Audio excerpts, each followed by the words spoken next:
Hello students, हमारा next topic है completeness axiom. Completeness axiom क्या कहती है?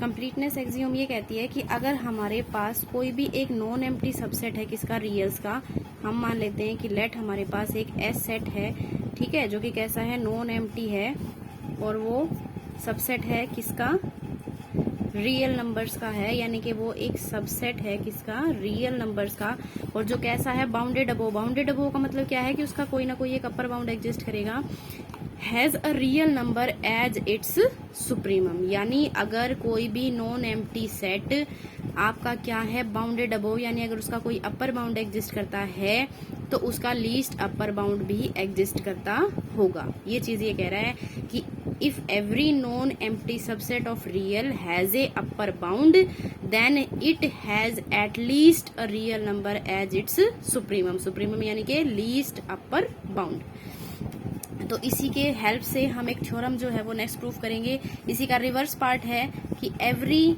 Non empty subset of real numbers which is bounded below, उसमें क्या था, बाउंडेड अबोव, ठीक है, जो क्या हो, इसके अंदर बाउंडेड बिलो हो, यानी उसका कोई एक लोअर बाउंड एग्जिस्ट करता हो, has a real number as its infimum. आपको क्या प्रूफ करना है कि अगर आपके पास कोई भी एक एस सेट है, ठीक है, जो किसका सबसेट है, रियल नंबर्स का सबसेट है, और वो कैसा है, नॉन एम्प्टी सबसेट है, तो आपको ये चीज प्रूफ करनी है कि अगर एस का आपके पास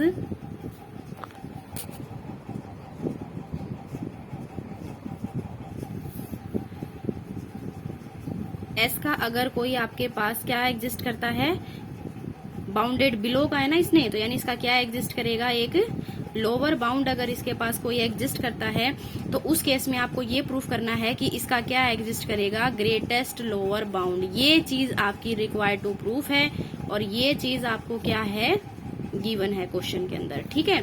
तो ये चीज हमें प्रूफ करनी है। तो इसके अंदर हम किसका यूज करेंगे, कंप्लीटनेस एक्सियोम का प्रयोग करेंगे। कंप्लीटनेस एक्सियोम का यूज करने के लिए हमें क्या चाहिए कि अगर मैं एस के लिए प्रूफ कर रही हूँ तो मुझे इसका क्या मानना पड़ेगा, एक सबसेट मानना पड़ेगा। तो उसी हिसाब से देखो इसने क्या चीज कह रखी है कि अगर आपके पास एस कोई भी एक नॉन एम्प्टी सबसेट है किसका, रियल नंबर्स का, which is bounded below by v. इसने क्या कहा है हमारे पास कि एस क्या है, लोअर बाउंड। लोअर बाउंड है तो मैं मान लेती हूँ कि लेट मेरे पास कोई for all x belongs to s के लिए वी जो है वो किसका काम करता है, लोअर बाउंड का। अब लोअर बाउंड की डेफिनेशन क्या कहती है कि लोअर बाउंड जो है वो हर एक एलिमेंट से क्या रहेगा, छोटा। यही कंडीशन होती है लोअर बाउंड की, यानी जो x है मेरा वो हर एक l से क्या रहेगा, बड़ा रहेगा, for all x belongs to s।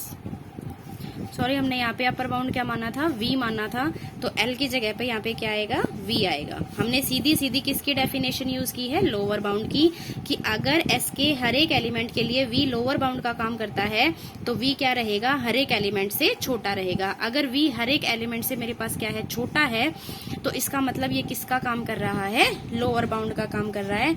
तो अब हम क्या करते हैं कि एक टी सेट मानते हैं, ठीक है, जो क्या है, उसमें -x टाइप के एलिमेंट होंगे, सच दैट x आपका कहाँ से आएगा, s से।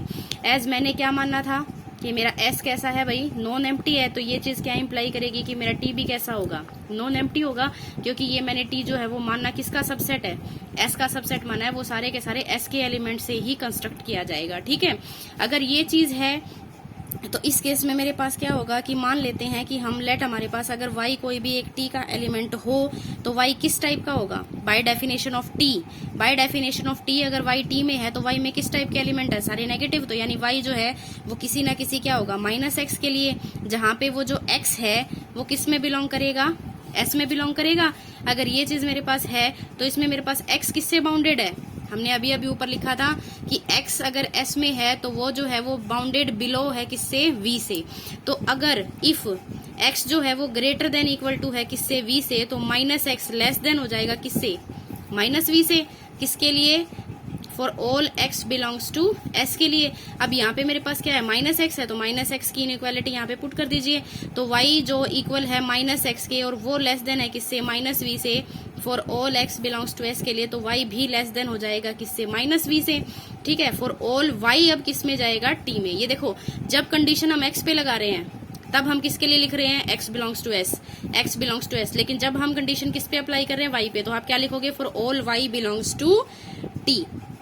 ठीक है, अगर y मेरा हर बार किससे छोटा है, -v से छोटा है, ठीक है ना, -v से छोटा है, तो -v अब क्या बन गया भाई, अपर बाउंड बन गया, अपर बाउंड बन गया किसका, t का। ठीक है, अब हमारे पास देखो क्या आ गया, t जो कि एक नॉन एम्प्टी सबसेट है किसका, s का, जो कि किसका नंबर का सेट है, रियल नंबर का सेट है। ठीक है, t is a non empty subset of s of real numbers, और जो कैसा है, बाउंडेड अबोव, जो कैसा है, t is a non empty subset of s, ठीक है, रियल नंबर्स का सेट है, बाउंडेड अबोव है, तो by completeness axiom, by completeness axiom क्या कहती है कि every non empty subset of a real number set if it is bounded above then it must has a least upper bound. तो इसका मतलब there exist a least upper bound of set t. अब मेरे पास -v तो क्या आया था, upper bound आया था, तो by completeness axiom as -v हमारा क्या है, अपर बाउंड है किसका, t का। तो अगर हमारे पास कोई लीस्ट अपर बाउंड हमने कहा है कि अगर उसका -v अपर बाउंड है यानी वो बाउंडेड अबोव है, तो कंप्लीटनेस एक्सियोम से उसका क्या एग्जिस्ट करेगा, लीस्ट अपर बाउंड एग्जिस्ट करेगा। अगर उसका लीस्ट अपर बाउंड एग्जिस्ट कर रहा है तो मैं मान लेती हूँ कि लेट मेरे पास वो क्या है, -l क्या है, लीस्ट अपर बाउंड है किसका, t का। अगर वो लीस्ट अपर बाउंड है तो t का हर एक एलिमेंट उससे क्या रहेगा, छोटा रहेगा। For all y belongs to t, y की वैल्यू क्या पुट करेंगे हम, -x less than equal to, for all y belongs to, sorry x आ गया ना यहाँ पे, तो हम क्या लिखेंगे, for all x belongs to s।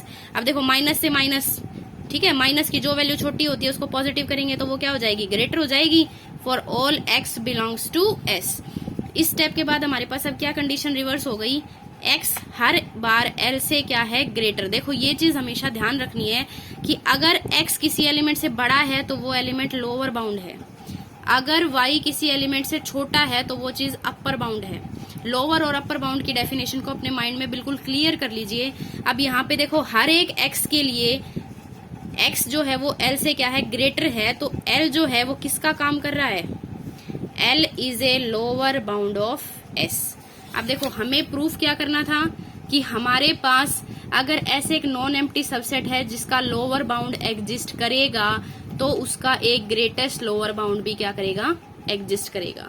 तो ग्रेटेस्ट लोअर बाउंड बनाने के लिए दो कंडीशन होती हैं, एक तो ये कि उसके हर एक x के लिए x क्या हो, greater than equal to l, यही कंडीशन होती है ना। और फिर अगर उसके बाद मेरे पास दूसरी कंडीशन क्या होती है, अगर आपको ध्यान हो ग्रेटेस्ट लोअर बाउंड की डेफिनेशन, तो ये देखिए अगर कोई आपके पास हो ग्रेटेस्ट लोअर बाउंड तो उसकी दो कंडीशन होती है, एक तो एल उसका क्या होना चाहिए, लोअर बाउंड होना चाहिए, और दूसरा उसके अलावा कोई और अनदर लोअर बाउंड एग्जिस्ट करे तो एल उस लोअर बाउंड से क्या हो, ग्रेटर। तो एक चीज तो हमने ये चीज प्रूफ कर दी कि एल जो है वो क्या है, लोअर बाउंड है। अब सिर्फ हमें ये चीज प्रूफ करनी है कि इस एल के अलावा जो और एग्जिस्ट करेगा, ठीक है, कोई अनदर अगर मैं लोअर बाउंड मान के चलूं कि सपोज मैं क्या मान लेती हूं कि एल डैश, ठीक है, एल डैश मेरे पास क्या है, कोई अनदर लोअर बाउंड है किसका, एस का। अगर एल मेरे पास कोई एक अनदर लोअर बाउंड है एस का, तो उस केस में मेरे पास क्या होगा, एक्स उस एल डैश से भी क्या होगा, ग्रेटर होगा फॉर ऑल एक्स के लिए। ठीक है, अब उसके बाद अगर मैं दोनों तरफ क्या ले लूं, माइनस, तो कंडीशन क्या हो जाएगी मेरी, reverse, for all x belongs to s. अब -x की जगह मैं क्या पुट कर सकती हूँ, y क्या हो जाएगा, लेस देन हो जाएगा -l के लिए for all y belongs to t।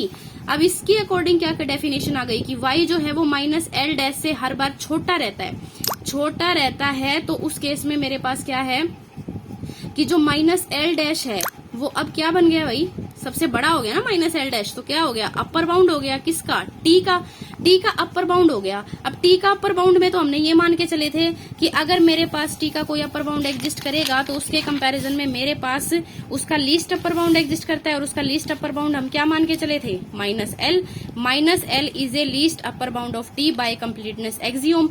तो यहाँ पे अगर उसका कोई और अपर बाउंड एग्जिस्ट कर रहा है -l डैश, तो वो उस -l से क्या होगा, बड़ा होगा ना, क्योंकि माइनस एल हमारे पास क्या है, लीस्ट अपर बाउंड है। और अगर उसके अलावा कोई और अपर बाउंड एग्जिस्ट करता है तो वो मेरे पास क्या होगा भाई, बड़ा होगा। अगर बड़ा होगा तो दोनों तरफ से मैं माइनस माइनस की कंडीशन को चेंज कर दूंगी, तो मेरे पास एल ग्रेटर देन हो जाएगा किससे, एल डैश से। तो यही हमारी क्या थी, इन्फीमम के लिए दूसरी कंडीशन। पहली कंडीशन तो ये होती है इन्फीमम के लिए कि एक्स जो है वो हर एक एलिमेंट से क्या रहेगा, सॉरी लोअर बाउंड से क्या रहेगा, always greater than equal to. और दूसरी कंडीशन ये होती है कि if there exist any another lower bound for s, ठीक है, तो उस केस में मेरे पास ये होना चाहिए कि जो एल है, पुराने वाला जो लोअर बाउंड है, that must be greater than and equal to l dash, यानी वो सबसे ग्रेटेस्ट लोअर बाउंड होगा। और ये दोनों बातें हम अभी अभी प्रूफ करके आए हैं। तो इन दोनों बातों के अकॉर्डिंग हमारे पास क्या हो जाएगा कि एस का एक लीस्ट अपर बाउंड एग्जिस्ट करता है, ठीक है।